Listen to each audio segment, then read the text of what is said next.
This was an 18-week training cycle. So I'm, 17 and a half weeks in and just kind of putting in a little bit of rest before I drive down to South Carolina and I'm going to be running the Kiowa Island Marathon.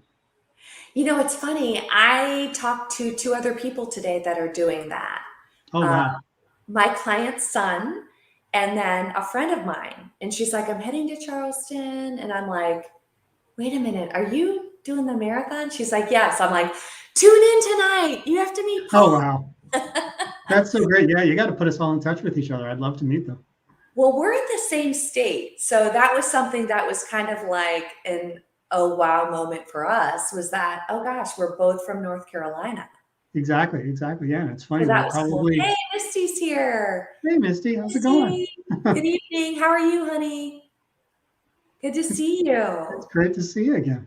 Look, Misty May, I mean, I don't know. Maybe she'll add running in. Exactly. Exactly. I'd No. love to work with as many people as I possibly can and get them running. Misty is great for gathering information. She loves knowledge and she loves to learn. And so I love that about her is that she tunes in, she wants to learn. And basically that's why I'm so glad to have you on here, Paul, is that you're a running coach. I mean, a lot of us just kind of run like me, just run. But like you're a coach and you have a plan. Anyone that tunes into your channel and just sees your videos and how specific you are in your training will be blown away. Well, Seriously. I appreciate that. I really do. It's one of those things where getting started running is one of those things, and I'm sure we're going to talk a lot about this. But the best way to start running is just start. Don't try to wait for the stars to align. Don't wait till everything is perfect. Just get out there and don't expect things to be perfect. What the big thing about running, Kirsten, and I'm sure you know this because it's not just true of running, it's about fitness in general. Yeah. Consistency is the key. It's just a Yes. matter of getting out there and doing it. You don't necessarily have to feel that motivation to get out there. Just do it anyway. And you're not trying to push yourself to your limits. You're not trying to make it hurt. It's just about being there and doing it. So tell me about this week before a marathon. Like, what does that look like? I've only done a half marathon. I've never done a full marathon. So what does the week before look like? Well, the week before is sort of like when you're at the top of your nerves and you're, a marathon, generally speaking, has a period of either 2 or 3 weeks, depending on how experienced you are as a runner, where you've been training for months. And then usually right around 3 weeks before race day, you start lessening up on the amount of miles you're running. You try to keep up a certain amount of intensity so that your Yeah. body and your muscles don't fall asleep on you. But you're slowly, as those 3 weeks go by, you're running less and less in order to give your body a chance to rest and recharge so that by the time you get to the starting line, you're feeling as good as you possibly can feel, and you're still reaping the rewards of all the months of training beforehand. So this week, I'm basically kind of sitting on my hands, trying not to jump out of my skin and trying to keep my wits about me so that I don't, go crazy before race day. So how much of it is mental? Oh, a huge amount. And it's funny, Kirsten, I've talked about this very topic on separate videos because it's such a big, for people who run long distances, that it's a big question I have. Hmm. And really, I think if you've put in the work, if you've put in the physical work over the weeks and the months, I think the mental game becomes less of a factor. I think if you have more doubts about, oh, well, I missed a lot of my training here and there, and I wasn't as consistent enough, then unfortunately, the mental portion of running becomes, it goes up, it becomes more. And unfortunately, it becomes a bigger part of the picture in a negative way because Right. the self-doubt starts to creep in and you don't have those key workouts to look back on to reassure yourself. but Yes. but if you've put in the work, then you're always going to be nervous, but you feel a lot better about things going into a race. Well, mindset is everything. Mindset is if you're on a health journey, fitness journey, how positive you are and how filled with motivation you are. It all starts here. And so how do you personally mentally prepare for a marathon? Like for me, like running is just like another fitness choice for me. Like if I Mhm. run 4 miles, I'm like, yes, I ran 4 miles today. But for Absolutely. you, you're like, you run 11 miles and it's like, I ran 11 miles today, 7 miles yesterday, and I'll run 18 miles tomorrow. I mean, like yours is like, how do you prepare for that? I can't, that's a world I'm not part of. Yeah, and it's one of those things where it takes a while to get there. I mean, the big thing for newer runners to realize, or for people who are just kind of curious to get started, is that that's not an overnight thing. That doesn't even happen over the space of a year. To get to that point where you're running that many miles and you're pushing yourself that hard. It takes years to get there, and it's a slow build. So it's a gradual thing where by the time you get as far as where you're running 80, 100 miles a week regularly, you've kind of built up. You've started at like 10, 15 miles a week as a beginner, and you just slowly become more comfortable. You increase your mileage by safe increments, usually like 10% per week. And you build over several weeks and then take a little break, and you just kind of do it safely and give your body a chance to recover. But it's a long, long road. And so I'm here tonight to talk about sort of what that journey looks like and how to do it safely and how to do it where you can maintain your motivation and your inspiration and your positive outlook as a runner. Well, people like you are an anomaly to me. I mean, I enjoy to run, but like I said, I like what you do is just phenomenal. How long have you been running like this, Paul? It's funny. One of the reasons that I really wanted to become a coach and was because I got started later in life. I was 10 years ago. I was 40 pounds to 45 pounds overweight. I Okay. was a couch potato guy. I hadn't What? run. Yeah, I Yeah. absolutely, absolutely. I was So 40. wait, you're a computer software engineer, right? Yes, Okay, so your occupation kind of lends itself to you sitting at a desk. exactly. Exactly. So, Okay. I was 42 years old. I loved my pasta. I'm have an Italian background. So it's one, it's just like heavy foods that kind of are easily help you pack on the pounds or part of my lifestyle. And I hadn't run since ninth grade when I was 14 years old. And I only ran 1 year in high school, my freshman year. And I was like, when it was over, I was like, nah, didn't like it. I'm done. And I walked away from it. And it was only, like I said, in my early 40s, 10 years ago, that I picked it up again, just because I had been walking. I had a little bit of a health scare, and my doctor said, get the weight off, number one, and then we'll worry about everything else that's going on with your health. Hmm. So I started walking, and I spent a good 9 months just walking daily and trying to rein in my eating habits. And there was a certain point where I was maybe only 10 pounds left to lose. And I decided that I was going to try running. It just so happened that my wife had a friend who was selling a used treadmill because she wanted to run outside only. And to her surprise, I was like at her doorstep with a rented pickup truck the next day. And I paid her the money and I brought it home, and that's where all the fun began. Wow. That's amazing. I love to hear people's stories as to where they start, why they started. And health scares will do it for sure. So Misty is like part of her mental struggle with running is that she might hurt herself. So Yeah. what would you say to that, Paul? Like let's talk about form a little bit. How can we stay healthy and safe with running? Absolutely, surely. And Misty, one thing I want to reassure you is that 10 years ago, like I was saying, I was exactly where you are. I was asking exactly that same question. And, the thing for me was that before we even get into proper form and all that kind of technical Yeah. stuff, I think the way you want to, if you're curious, if you want to try running, I really encourage you to try it. And don't push yourself. Don't think of running as something that hurts. running, a lot of people hate running because they think back to grade school or middle school when your gym teacher was like, get out there and run a mile, and you'd push yourself and you'd be all out of breath and there'd be acid flowing. Exactly, there'd be acid flowing through your veins, and it just felt like the most horrible pain in the world. When I got my hands on my treadmill 10 years ago, I approached it as, how can I do this where it won't hurt? And so I got on the treadmill. I set it for what for me I knew was going to be an incredibly comfortably slow speed, something that I knew I could achieve, that I knew. Can I ask you what that is? At the time, it was 5 miles an hour.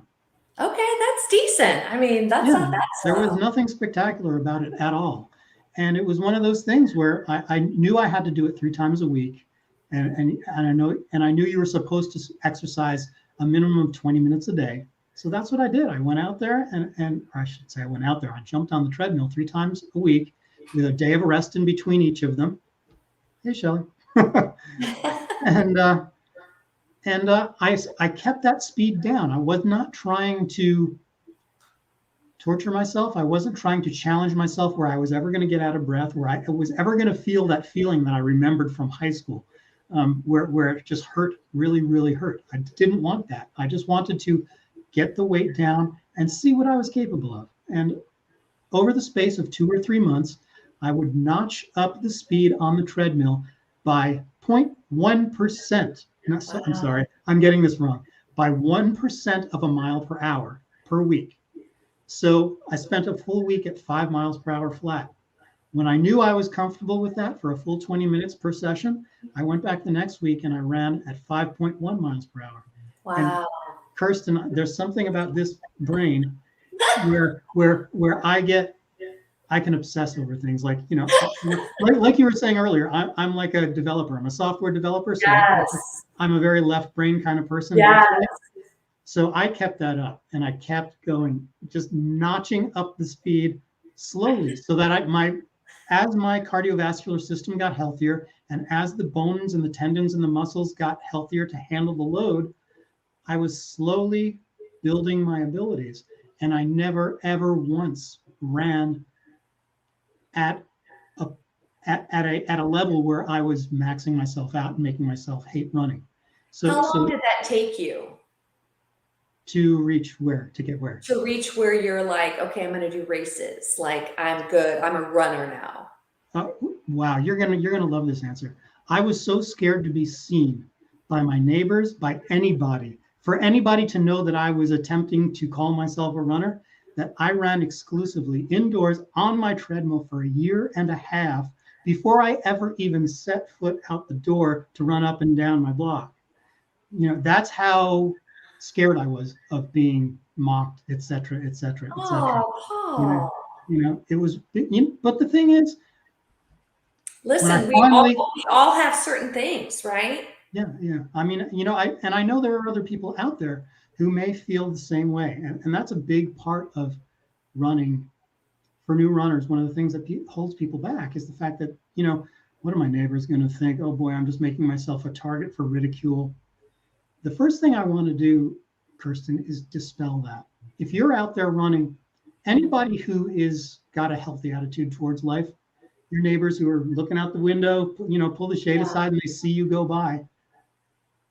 If it's a good person, somebody worth knowing, you are inspiration and motivation for them. When they see you out there running slowly, if they've got a negative thing to say, they're not worth knowing.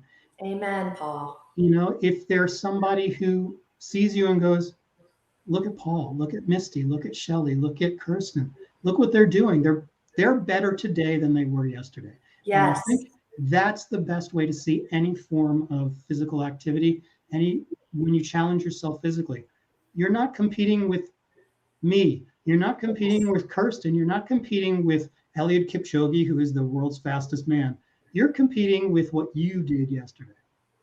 I tell the girls when I'm working out with them at 7:30 in the morning, I'm like, everyone who's driving by, the school bus drivers, the kids on the buses, they're all looking at you like, wow, look at them. It's like cold out and it's dark out and they're working out. I'm Oh, like, exactly. each of you are an inspiration. And Paul, that's exactly right. What you just said. When someone sees you, first off, it doesn't matter what anyone else thinks. I'm sorry. Like, I report to God, and I don't care what anyone else thinks.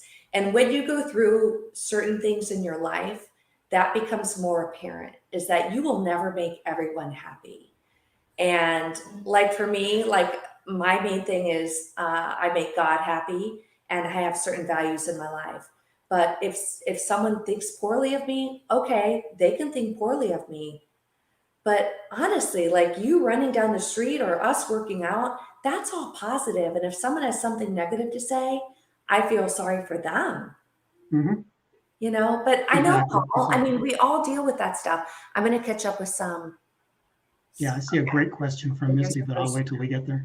So, what is the difference between jogging and running? um, the difference is people who are really fast hate it when you call it jogging, but it's the same Ah, thing. then I'm a jogger. um, there's a difference. It's just that jogging was like the cool buzzword in the 70s and the 80s, and now it's everybody likes to think of themselves as a runner. That's all. Can I just say, like, what an inspiration you are, Paul?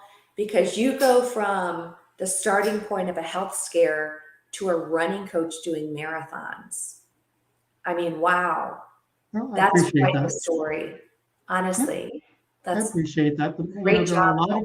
there are a lot of people.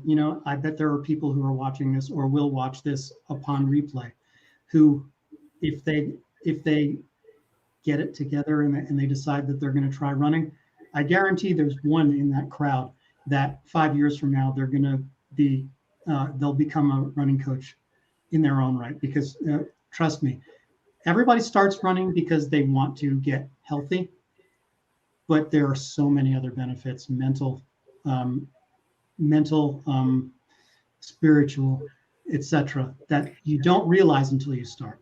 So let's talk about that. So something had to have taken you from the point of health scare, treadmill, to your journey to becoming a running coach. Like, what was it that you were like, this is me? This is like in my DNA now. Like, this is who I am. This is what I want to be. Like, where does that happen and what does that look like? Well, probably the best way for me to answer that, there's two parts to that answer. Number one is once I actually got off the treadmill and I started hitting the roads, and as I progressed on the treadmill, my runs began to increase in length, in duration, and staring at the wall while I was running began to get really, really monotonous and really boring. So by the time I worked up the guts to hit the roads, around my house, it was so beautiful. It was such, just seeing the sights and smelling the air and enjoying the birds and watching the sunrise and all that stuff was so amazing. And it became, believe it or not, Kirsten, it became meditative. And it just the rhythm, listening to your feet, listening to your breath, being so absorbed by the moment that you're in, that you're not worried about all the worries that are normally on your mind that are just weighing you down in the day. It Yeah. disappears, and you get this sense of freedom that just doesn't come from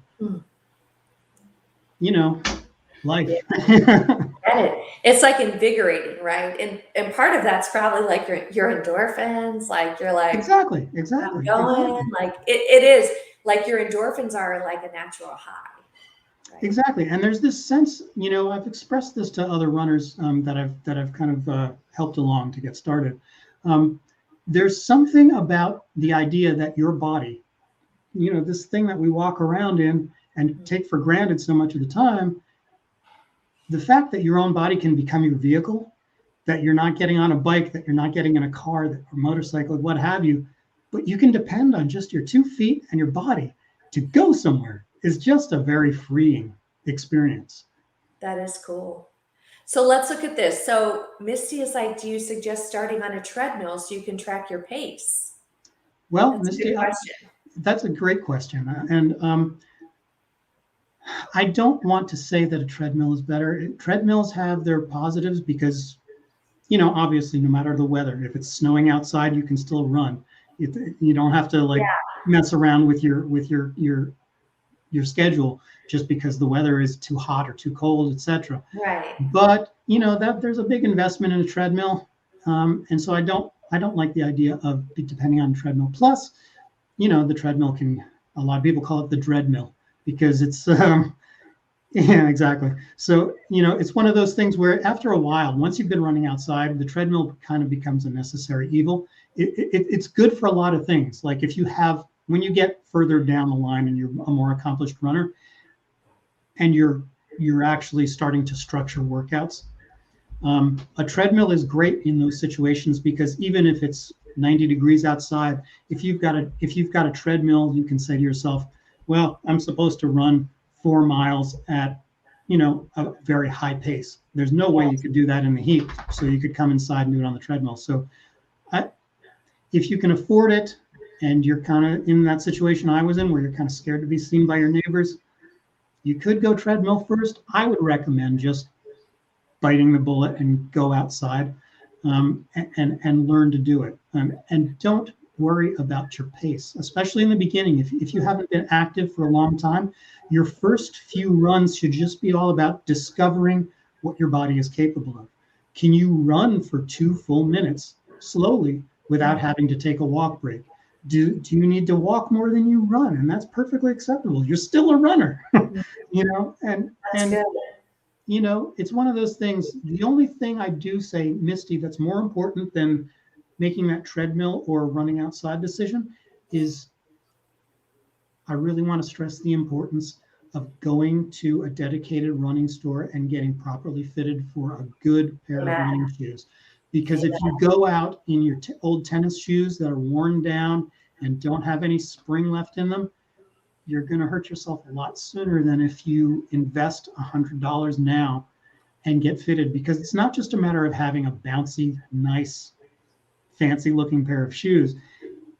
Different runners have different predilections when it comes to their physical capabilities. A lot of people land perfectly dead center on their foot, but a lot of people land and their ankle goes in, or a lot of people land and their ankle goes out.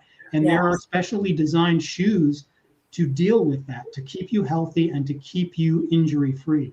So don't be intimidated by parking in the running store's parking lot and walking in thinking you're going to see a bunch of super skinny, super fast people talking shop and looking over their shoulder at you like, what are you doing here? That doesn't happen. 95% of the people who are in running stores are people who are new, who are getting fitted for the first time or going to buy their first pair of shorts and things like that. You fit in, trust me, they want you there. They will give you all of their expertise and all of their attention, and you'll leave there 45 minutes later with everything you need to stay healthy.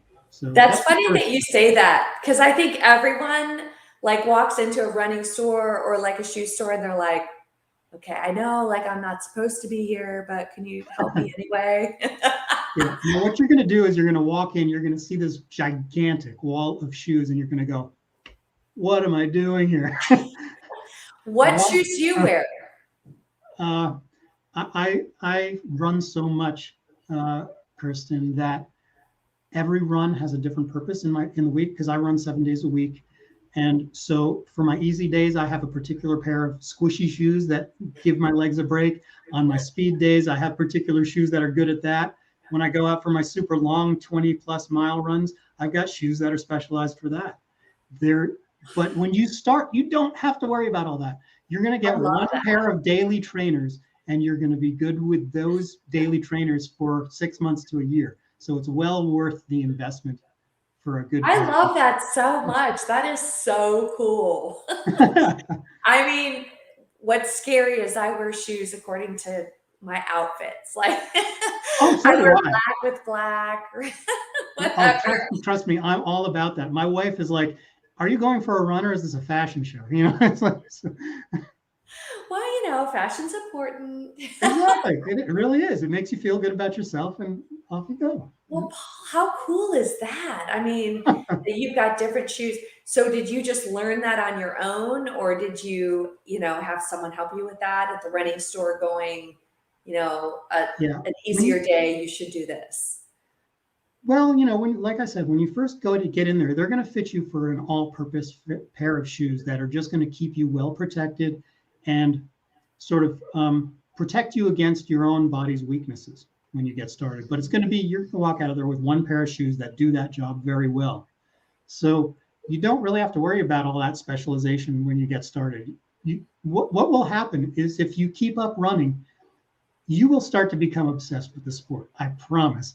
And you will go out and you'll go onto YouTube and you'll check out my channel and you'll check out all the other great channels that are out there. And you'll start picking up on this stuff, not because you have to, not because it's homework, but because you start to see other people's shoes and you go, oh man, those things look cool. What's that all about? And you'll start to learn, just naturally pick up on all the jargon and it'll come naturally, It's part of almost a subculture, which is a real thing.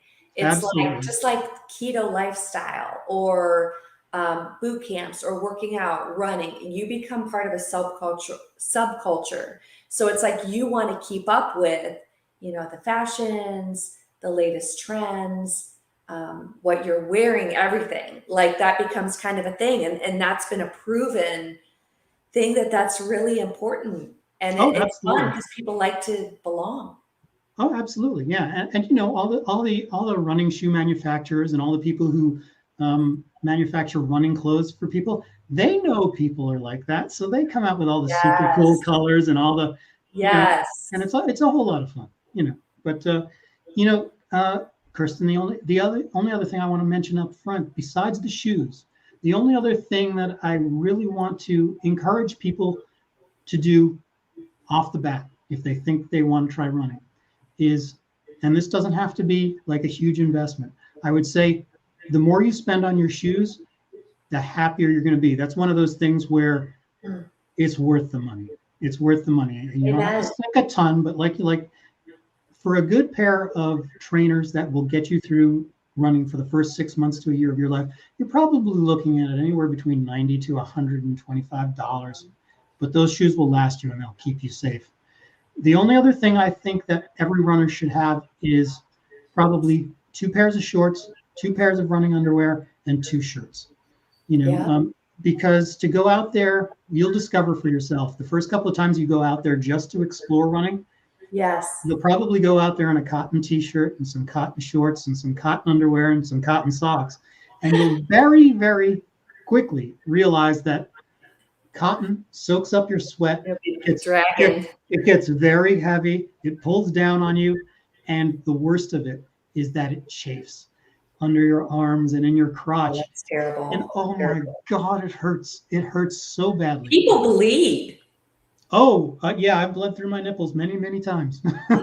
That's terrible. That's like torture. Go out, and it doesn't have to be name brand. It doesn't have to be Nike or New Balance or any of the other huge names out there. Go to Walmart. Go to Target. They've got store brand wicking material, like polyester wicking material that will keep you cool and keep you dry. Basically, the way it works is you start sweating, it goes into the shirt, and because it's made out of polyester, it doesn't soak up the sweat. It just mists out into the air. You stay dry, you don't chafe, you feel cooler, and you can do more. It's just go out there, spend a few dollars. We're talking cheap. If you get store brand, it will not cost you anything, and you will be a much happier runner. All right, Paul. So what's your marathon equipment? Like what are you wearing? What are your shoes? And do you wear your marathon shoes more than once? Wow. My race shoes, my long distance race shoes are a very specialized pair of shoes that only come out for race day. Ooh, all right. I like it. Yeah, they're rather embarrassingly expensive. Okay, it's worth it. You just told us. Yeah, no, it's one of those things where it's a carbon plated shoe. The one, my preferred shoe is called the Saucony is the brand. Oh yeah.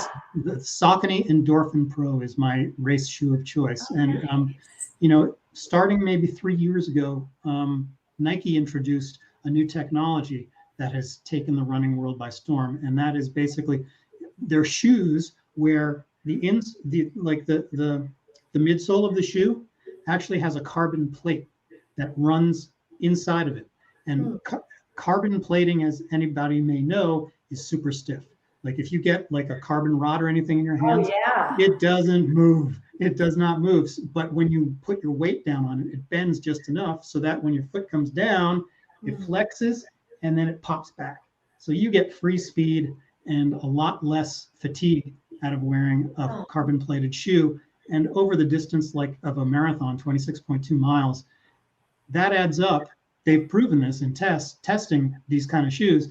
It saves you about 4% of your energy. So you can move faster with less fatigue. So how do you find out this information? Oh, Nike does a very good job of putting it out there so that everybody will buy their product. Okay. So good marketing. Yeah, it's good it's good technology, but it's great marketing. And once Nike had put that shoe out there like 3 years ago, all the other manufacturers had to catch up. So now every manufacturer has their flavor of a carbon plated shoe. But with that said, I want to be really careful here. Don't go out as a new runner. If you're looking at exploring running, don't go out and buy a carbon plated shoe. You don't need a carbon plated shoe. It will, in fact, if you're not a very experienced runner who's got hundreds of miles under your belt, it will actually change the way you run. It will change your cadence and will actually do you a disservice. So I would not, don't go out there listening to me saying, oh, well, Paul said carbon plated is the way to go. They're stupidly expensive and they're only good once you are very endurance, experienced. Yeah, when you're already in incredible shape and you're looking for anything to give you that extra little bit of edge. So Paul, what kind of advice would you give someone who's like, you know what, I want to try a 5K, or I just want to do like a mile run? Like there's a lot of couch to 5Ks. In fact, I helped a friend of mine do a couch to 5K a couple years ago, and it was super fun. And she felt super reaffirmed after the race. She was like, oh my gosh, I did it. So what's your advice? What's your advice for that? Well, to get started, I mean, the first thing you want to do, the first thing anybody does, whether you're an experienced runner who says like, in 3 months, I'm going to go and run a 10K or whatever the case may be. The first thing you want to do is find out what your baseline fitness is right now. Mm-hmm. So even if you're a first time runner, even if you haven't done anything physical in 30 years and you're suddenly interested in trying running, you want to get out the door with your new shoes on to keep you safe. And you want to just see what are you capable of right now. That's where you want to start, is just find out, okay, I know that I can run for 2 minutes at a comfortable, slow enough pace before I have to stop, walk for a minute, and then pick up. And I can run for another 2 minutes, and then I stop and I walk for a minute. And I can keep that up for a 20-minute stretch. And that did not wear me out to the point where I know that I can take a day off tomorrow, but then come back the day after that and do it all again. Yeah. What you want to do is find that safe baseline for you where you can 3 times a week reliably get out there. Never mind the motivation about, oh, I don't really want to do it. That's a different story. But you want to make sure that you're physically capable of keeping up whatever it is. So you want to go out and find your baseline first. That's the first thing you want to do. And then next week, you're going to increase your overall mileage by 10% of the total mileage you did last week. So if you went out and you managed a 10 miles total this week, you're going to go out, you're only going to run 11 miles next week, because that allows you to grow in a safe way. If you try to go too fast, if you try to increase your mileage and the load on your body too quickly, what's going to happen is you'll get about 6 to 8 weeks into this little journey of yours, feeling great, thinking my heart feels good. I don't have to stop for walk breaks anymore. I can run for 20 minutes straight. But what's going to happen is, if you're not careful to only increase in small increments, you'll get about 6 to 8 weeks into your running journey, and suddenly IT band syndrome will show itself, or you'll pull your Achilles, or you'll get, something will show itself. Some injury will start to make itself known to you. And that's because you're pushing too hard cumulatively. You may feel good today, you may feel good tomorrow, but if you're pushing too hard and you're increasing too quickly, that accumulated fatigue from week after week will catch up with you and you'll end up injured. And so if you take it slowly, That's really like good. I keep saying, I can't say this enough. Yeah. Running is about consistency. Consistency is key, and that's what will get you to the point where 5 years from now you're running marathons in less than 3 hours. You know what I mean? So, Paul, tell me about shin splints, because I have a lot of clients that are like, "Hey, I started running. I have shin splints now." What's your experience with that? Have you ever suffered from them, and what's your advice? I did when I was young, when I was like the freshman Okay. high school runner. I used to get Yeah. shin splints all the time because I was out there killing myself. I was running at my maximum Mm. and coming down too hard on my feet, Yeah. and I was running with incorrect form. So that's something I guess we kind of need to talk a little bit about, is proper running form, because there are simple things you can do that allow you to run in a safer way, Yeah. that not only keeps your ligaments, your joints safer, but allows you to run faster with less effort. There are certain little tweaks that if you keep in mind and you work on them week after week, will keep you healthier. So I don't know if you want to get into that now, or if there's anything else you wanted me to address. Well, how involved is that? Is that like a whole class? Like, I know there's so much, like with arms, with feet, with like a lot of things I struggled with running was how you land on your feet. Like, do Yeah. you land midfoot? Like, I know a lot of people who run on the balls of their feet. Uh-huh. Like, that whole thing. And like you said, that's like imperative with running and with keeping from getting injured. And Yeah, the big thing that you hear a lot, like sort of like the big buzz in the running community for the last few years, has been about where you land. The idea being that if you're taking these big, long strides, if you're landing out in, like, if this is your body and this is yeah, your leading leg right here, you don't want to land with your leg out in front of you, because what that means is you're landing on your heel. And when you land on your heel, think about it. What's happening? You're smashing into the ground with yeah, the force of your body weight behind you. And what happens? You smash your heel into the ground, shock waves go up your leg, hurt your knee, hurt your hips, and go up, hurt your spine. What you want to do is don't worry about taking these super giant, strides. Shorten up that stride. The idea here is turn over your feet faster. The ideal cadence just refers to the idea of how many steps per minute you're taking. This varies from person to person depending on how tall or heavy you are. There are so many different things that could change this, but generally speaking, the ideal cadence, or the number of steps you're taking per minute when you're running, should be about 180 steps per minute. And the reason people say that is because that if you're taking 180 steps per minute when you're running, generally speaking, that means you're taking fast little steps. Hmm. And when you're taking fast little steps, generally speaking, your foot is landing directly underneath your body, body. which means you're probably landing in the middle or the front of your foot. So you're Okay. not mashing your heels. So if you're taking lots of little steps, quick little steps, you're doing yourself a huge favor in staying healthy. That's super helpful because I used to be a heel digger, Yeah. and that was my strides were too long. And then I did get a coach when I told you when we did our live before, running has been like different for me throughout my life. I Mhm. used to be in a running stage and now I just run for the heck of it. But now I try to land like midfoot just from my coaching that I got. And that's super important that is really important is where you land. Like you said, it sends shock waves up throughout your whole body because it's Yeah. literally running is a very high impact. Running impacts your body in big ways as far as your joints, your bones, everything. So form is extremely important. You don't want to hurt yourself. You don't want to hurt your back, your hips, your knees. Yeah, I mean, exactly. it's not like my husband used to be a runner and now he can't run because of his knees.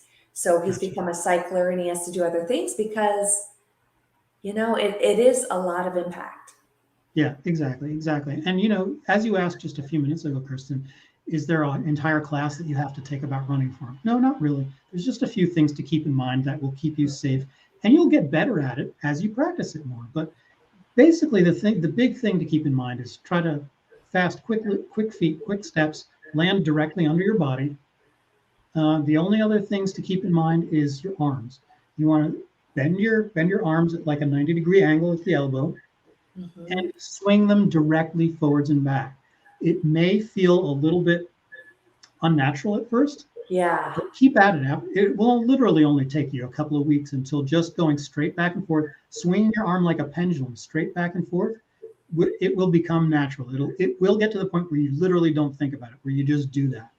And what you want to avoid specifically with your arms is this: running as soon as your hand crosses the midline of your body, what happens is you're starting to throw your weight around. You're starting to twist your body, and then your back can get hurt, and your forward momentum starts to get blunted. You're starting to throw your weight Hmm. from side to side. Nobody wants this going on. If you swing Right. your arms this way, you're propelling yourself directly forward. That's another easy way to avoid injury. So Yeah. And I mean, honestly, using your arms is so helpful and it's so useful in exercise and in running. I mean, yeah, that pumping action. it's amazing, Kirsten. Some of the fastest runners that I've ever met, when they're in the middle of a race and they're slowing down and they're getting fatigued, they don't tell themselves fast feet, fast feet, fast feet. What's going on mentally inside their head? They tell themselves pump the arms, pump the arms, pump the arms, because where your arms go, your legs will follow. Interesting. That's really good advice. I also learned from my coach that when your legs are getting tired, your arms can help you. Absolutely, absolutely. Yeah, it's a Yeah, that's pendulum. It's great. trying. It's driving you straight forward. So. And I think that's the same with exercise. It's like when, you start getting tired, when your legs get tired, even exercising, pump those arms because Yeah, it really, really helps. yeah. Let's see what we have here.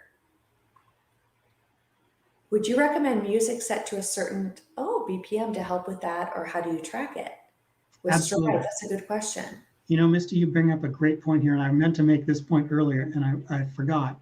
Believe it or not, there are apps that will, if you take your favorite like song playlist, you can actually run it through the app, and it will change the speed of your songs so that they will go to exactly 180 beats a minute.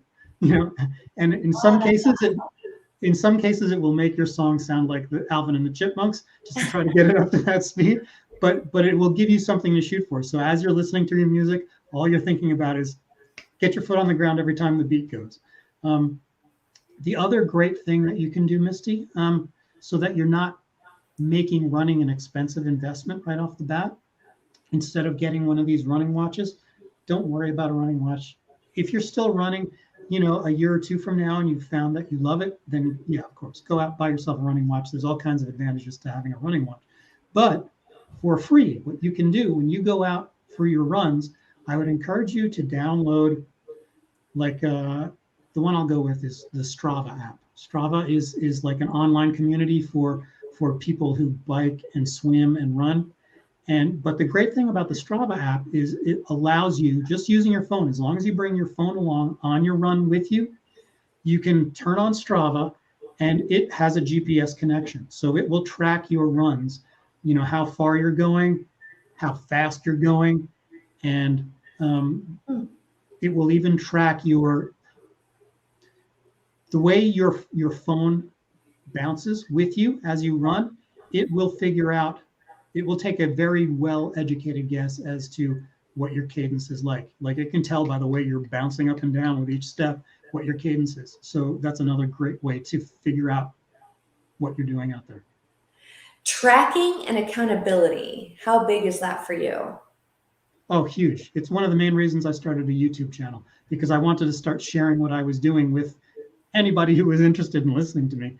Because suddenly I couldn't get lazy. I couldn't just say, well, I'm not in the mood to go out today, so I won't. It was like, no, they're out. I told people that I was going out today, so I have to go out today. So accountability Yeah. was huge with you. Yeah, big time.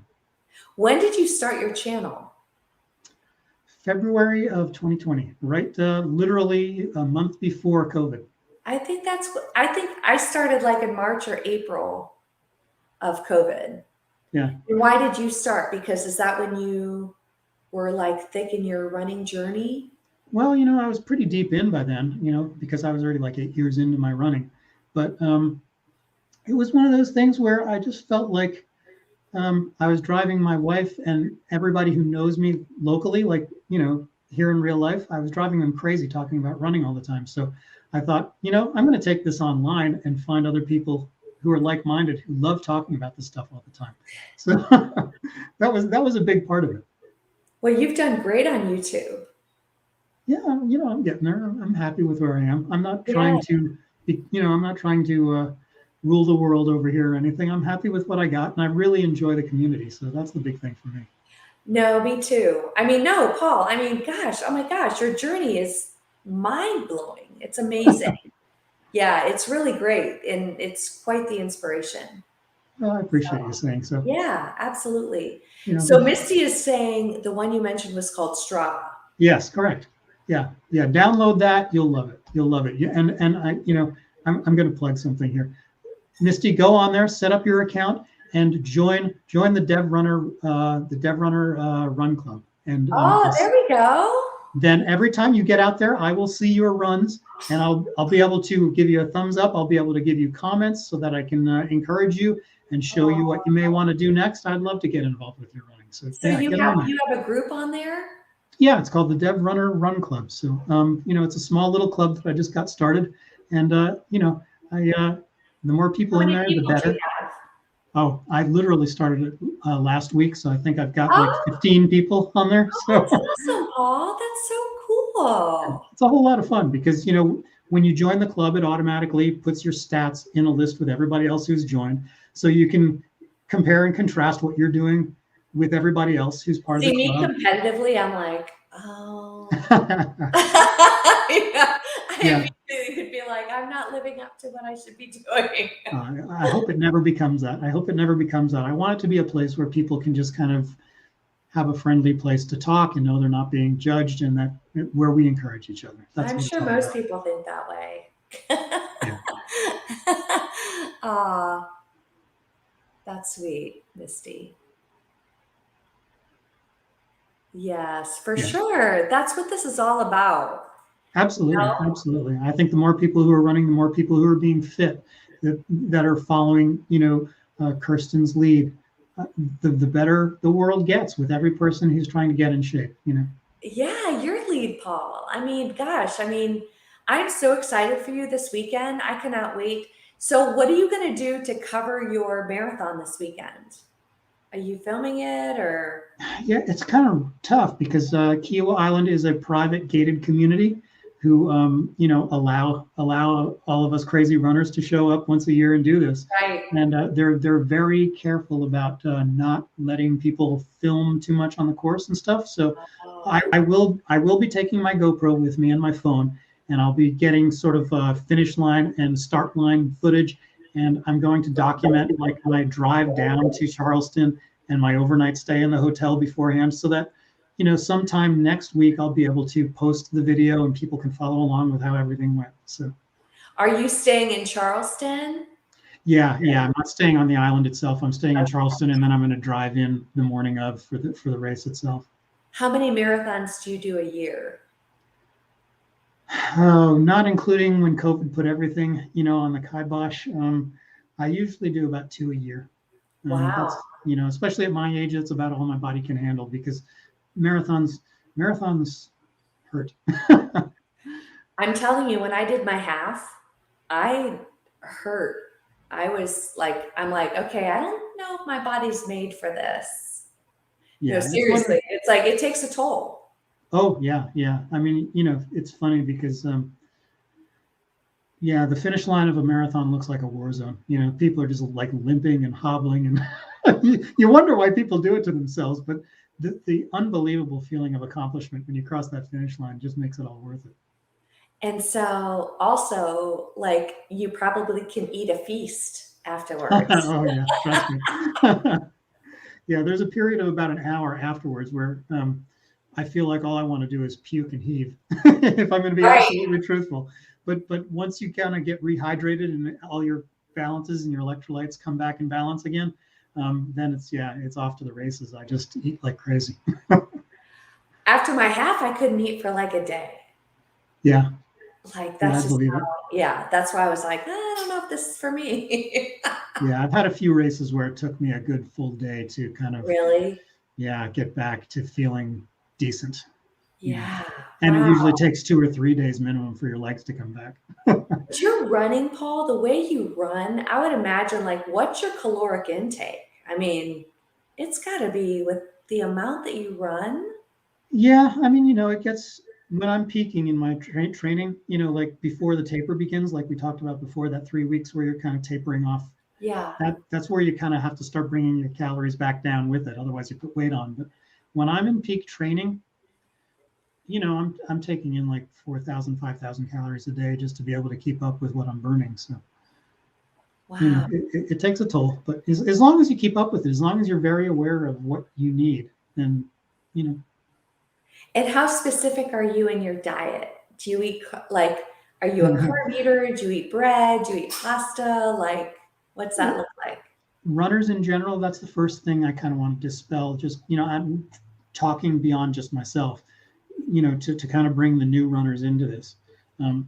Once you become a runner, once you're running regularly and you're out there 3 days a week or more, you will need to increase your carb intake. There are a lot of diets out there, keto, paleo, where they're all about fats and proteins, and try to stay away from carbs. If you're going to run, I will tell you right now that those diets will not work for you. You have to have your carbs, or you will not have the energy to run. Yeah. It's just that simple. So in a way, it's kind of a relief because you can go back to just a balanced diet of a little bit of fat, a little bit of protein, and a lot of carbs. So Well, our energy actually comes from carbs.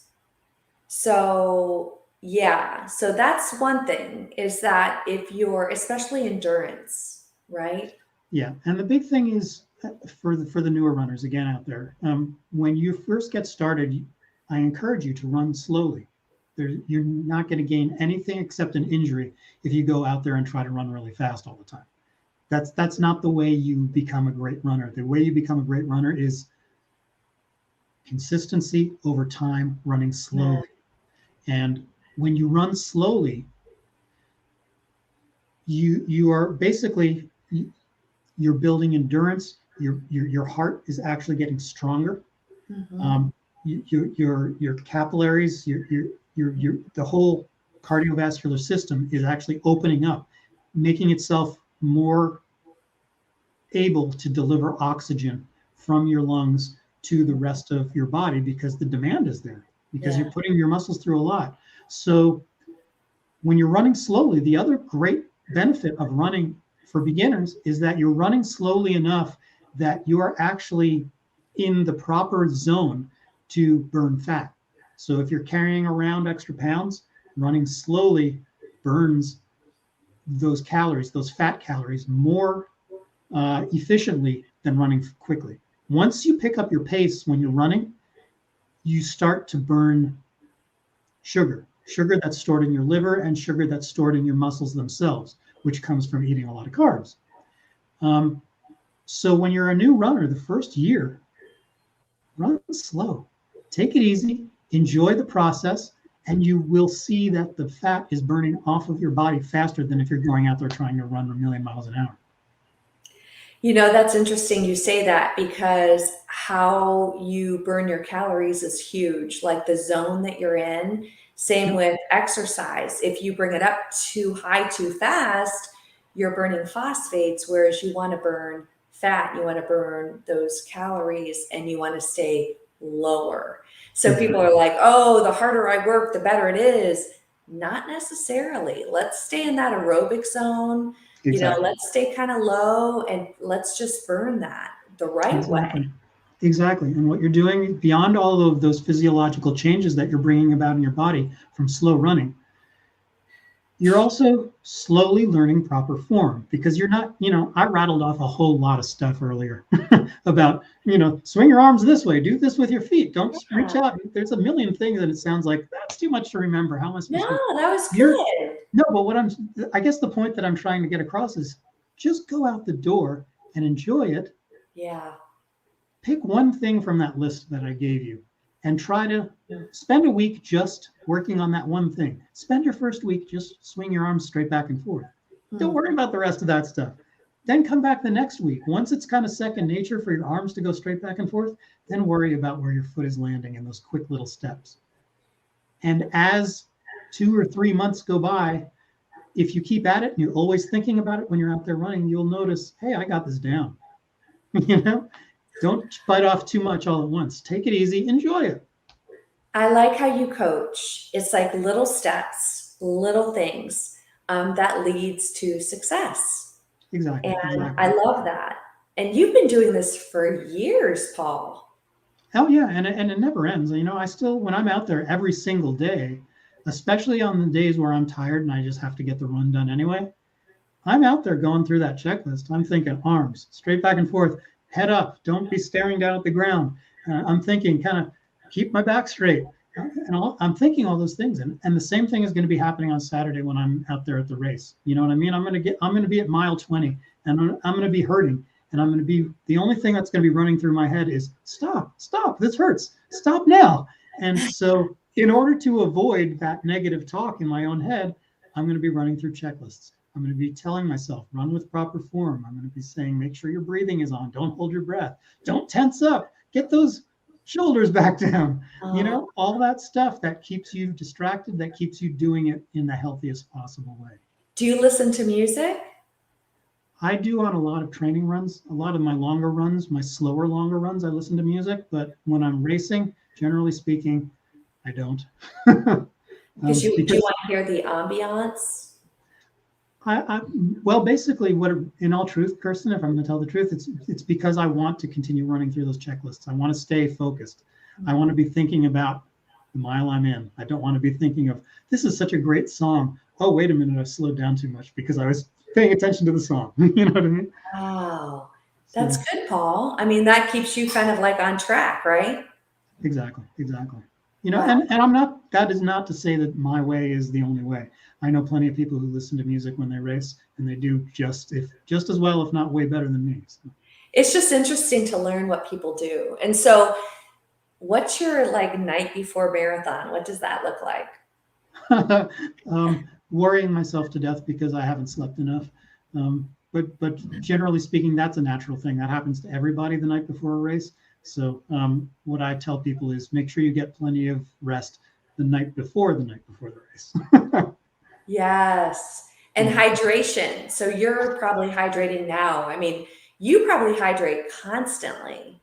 Yeah. When you run as much as I do, that's something that just becomes part of your lifestyle, is making sure that you do not get dehydrated because you'll fall apart really quick. You run 7 days a week. Yes. And that's a lot. And if any of you guys have seen his channel, I mean, he has certain, every single day, he has certain goals. And you reach those goals and you keep track. And I remember first finding your channel and I was like, oh my gosh. He's so specific. It was very inspiring to me that you were so specific about it. Yeah, I appreciate that. And there are a lot of people who will tell you that running 7 days a week is not healthy. And depending on what stage of your development as a runner you're at, I absolutely agree with that. I do it because I like it, because I've kind of got an obsessive personality type. And it just kind of gives me structure for my day. And, and it's important to note too, like you said, Kristen, every day has a specific goal. I'm not going out there and trying to kill it every day. Right. 4 out of 7 days a week, I'm running slow. I'm running easy. I'm giving my body a chance to recharge. So, something to keep in mind. And you're also a big proponent of cross training during your off season. So Absolutely. You stay healthy, you build your strength. which is important too, which we haven't really touched base on tonight. But Yeah, I mean, there's so much we could be talking about, and I know there are certain constraints of time, but yeah, cross training for runners is huge, and that doesn't necessarily, if you can strength train, absolutely wonderful. If you already are a guy, a gym kind of guy or girl who likes to be strong, who's really all about lifting weights, that will only help you be a better runner. Believe it or not, that's one of those things that people are only starting to realize in the last couple of years. yeah. If you are strong in the gym, you will be a strong runner.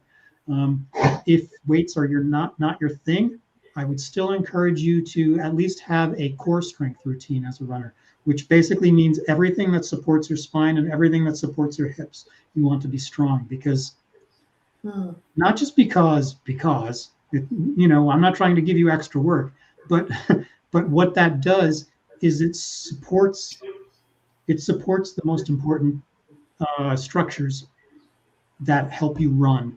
And the stronger you are in your core, the less likely you are to get injured. And I do a core workout every morning. As soon as I wake up, before I'm even fully awake, I'm doing sit-ups. And the reason I do that so religiously is because ever since I started doing that, I get injured. I get minor injuries once every couple of years that I can bounce back from within a week or two. That's huge, Paul.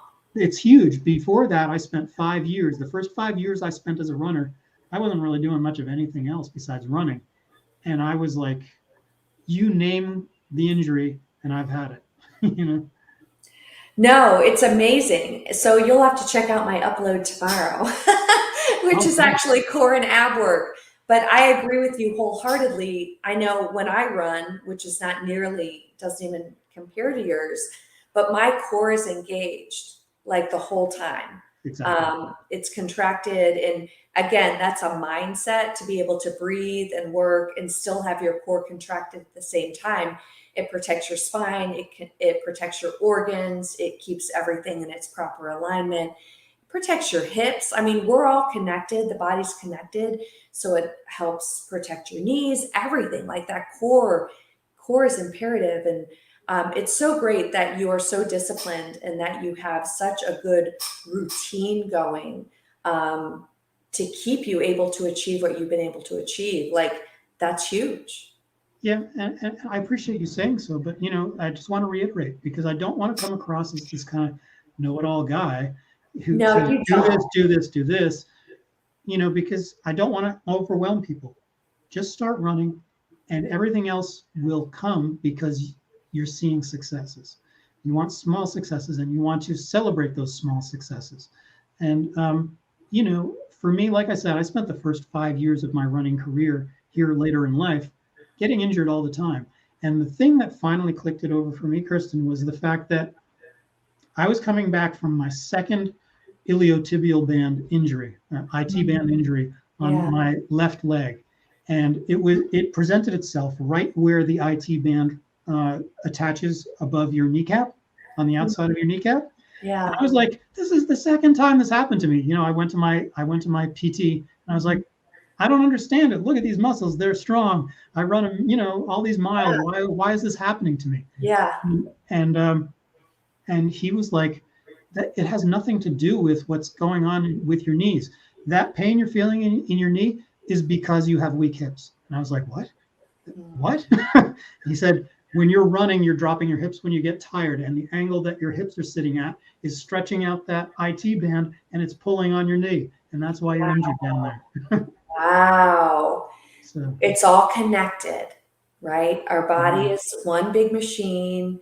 When we have an injury, we compensate with something else. I mean, it's just we're just one big machine. Exactly. That's super interesting. Well, we'll wrap it up since we've been here an hour. Paul, we are behind you 100%. I'm so excited for your marathon. You're going to do amazing. I really appreciate it. Please communicate. I'm sure you will with social media and everything, but let us know how you do. Absolutely. Yeah, I'll be posting on my channel about it. Like I said, probably by midweek next week. So if you are at all interested in how this how all this craziness turns out, just tune into my channel, and it'll all be there. Awesome. And I love how you're just humble. You're humble because you're kind of a bad A. I mean, you kind of are. I mean, not kind of, you really are. And Well, you're I very appreciate it. humble and you're very like just laid back and you make it simple. Well, And I appreciate that. Thank you. I really I'm do. thank you for having me. First of all, let me get that out of the way because, Kirsten, I try to keep it simple. I try to be encouraging. I don't know if what sort of target audience I appeal to, but the more people I can help, the happier I am. Just, hit me up. I'm not out there trying to say, hey, I'm a coach, come pay me and I I'll know. talk to you. That's not what I'm about at all. I I'm a know. coach. I became a coach because I want to help as many people as possible. So hit me up on social media anywhere, and I will answer your questions. And You guys connect with him. I think Misty's already connected with you. yeah, But yeah, it is. You make it like all of us can relate, you know. And like when I first met Paul, I was like, I'm not really a runner. I just run occasionally. And Paul looked at me and he goes, "You are a runner." And I was like, "Really?" I always thought I just ran, that I wasn't a runner. no, But you're absolutely a runner, and you're a great runner. And yeah, that's so sweet. You're just so encouraging. So I well, appreciate that. And just know when you're running that we are all behind you. So run that in your mind that you have these people behind you that are thinking about you, that are like, come on, Paul, we're all cheering for you.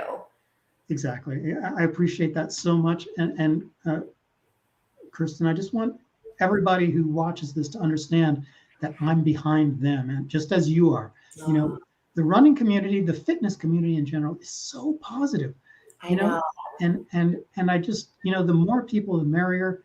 Get out there, do your thing to please yourself. Don't worry about what other people are thinking about you, and follow Kirsten. Kirsten, the reason I discovered, not just when I discovered your channel, the reason I kept coming back is because your advice was so, first of all, solid. And I stole so much from you about even the core routine that I do every morning. So many of those ideas came directly from you.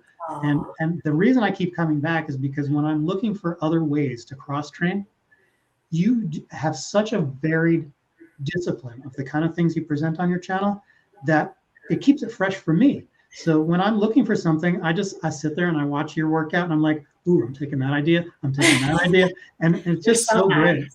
nice. Thank you, Paul. You're so sweet. I appreciate that. Look, Um, Misty, Wellness with Frugal Mama. So, Paul, you have to connect with her. She's amazing. Oh my gosh. oh, I can't wait. Awesome. Yeah, I'm telling you, I love our community. We have a great community. Our community is encouraging and full of amazing, awesome people. I just Well, love it so much. well, I And think that, whenever we can help, I know you have a heart to help. I have a heart to help, as do our friends. yeah, So absolutely. let's I'd love to support connect each with other. everybody. So, the more we talk amongst ourselves, the more we spread the love. So Absolutely. Well, we're behind you this weekend, Paul, okay? I appreciate it so much. Good luck. You're going to kill it. You're going All to right. reach your goals. I can't wait. I'll do my best. Trust me. I can't wait to hear. Well, thanks for being on, Paul. I really appreciate it. Thanks, you guys, for looking in and interacting. We really appreciate you guys. And we'll see you around. We will connect up again, right, Paul? Absolutely. Absolutely. There's much more fun coming in the future. Awesome. All right. Good night, you guys. Have a Have a good good one, night. everybody. Goodbye. Bye.